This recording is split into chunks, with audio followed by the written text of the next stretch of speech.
Nature morte à l'œuf. Nature morte aux œufs au plat. Nature morte avec des œufs et une cruche de lait. Nature morte aux oiseaux morts et cerises.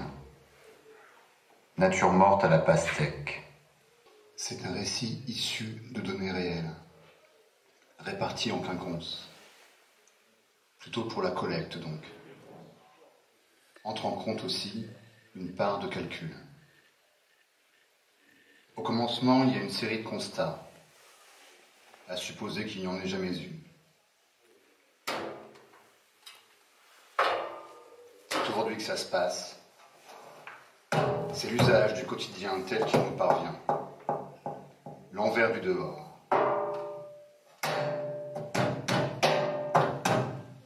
C'est un trou pris à la terre. C'est une faille dans le parpaing recouvert d'enduit. Une prairie factice imprimée sur bâche. Une roche de carton-pâte. C'est qu'on parle toujours des mots, des phrases, les uns les unes derrière les autres. À tout bout de champ, on s'interroge.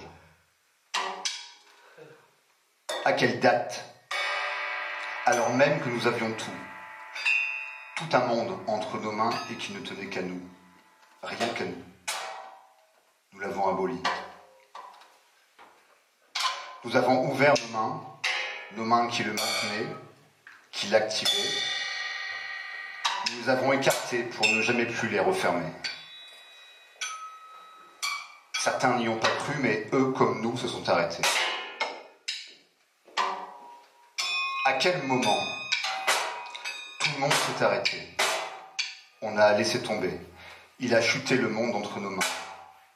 Tout s'est immobilisé. La bouche ouverte dans les deux sens. Se repaître des joues riches en lipides. Cependant que la main leste qui malaxe le corps, lasse de mai, qui se love en sa paume, irradie en son creux, le soupir sourd du cuir que la main détend. Il faut que ce soit massif, très massif. On n'est jamais trop massif. Massif et abrupt, répété et tendu, guttural encore. Il faut que ce soit rêche, séparé. Il faut que ce soit violent et raide, écrasant, distendu, accablant et puis féroce. Il faut que ce soit d'acier, hérissé, implacable, inexorable. Il faudra d'abord cibler, ensuite atteindre pour percuter, frapper le noyau dur. Il faut l'ébranler pour le faire sourdre.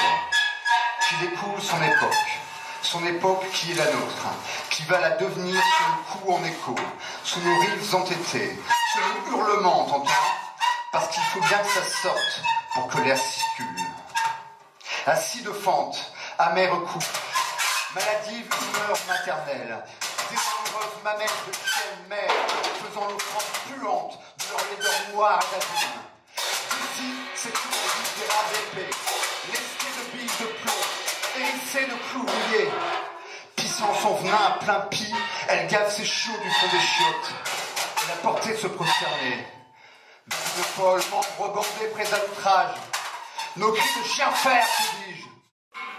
Le vagalame des classes dangereuses, sans poids ni mesure, sans aucune mesure, sans représentant et sans repentance, cartouche calcaire, capable de traverser l'acier comme les chairs blindées, de s'armer par devant et de fuir les cortèges funéraires, bardés de dorures et de regrets. Le temps de recouvrir de guerre les corps démunis, de toutes parts en minerais de viande rouge coupée dans le biais, à la section des os, en droite ligne des certitudes, prêtes à sévir, prêtes à servir sur un plateau de sang et de poussière, en contrebas, ras de terre, au contact, à couvert. C'est qu'ici les herbes sont mauvaises, effilées, hérissées. Inflexibles comme des barres à mine, volontaires comme des bras levés. Elles envahissent les haies pour élever leurs barricades à l'assaut de leur monticule de liberté.